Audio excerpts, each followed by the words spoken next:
The manufacturing, green manufacturing also includes the upgradation of technology, because in many old factories, the systems and procedures and machines are of old style, and they are emitting more carbon, as Maheshwari ji has rightly said.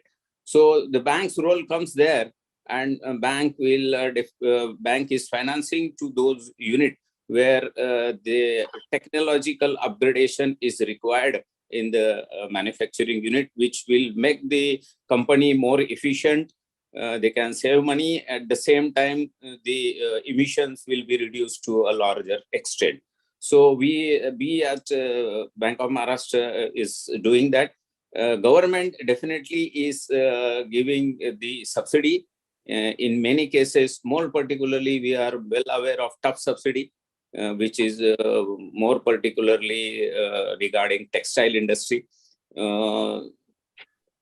In India, 15% of the share, manufacturing sector has only 15% of the share in GDP.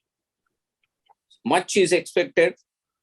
At least, if suppose we have to look into this entire environment and social governance, what we say, or we can say the green manufacturing, we have to reach to the 25% of the GDP.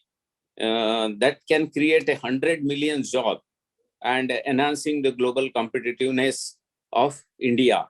And the export, which is the area where government is really focusing on, we will definitely do that if suppose the all rules and all emission rules rather are followed by.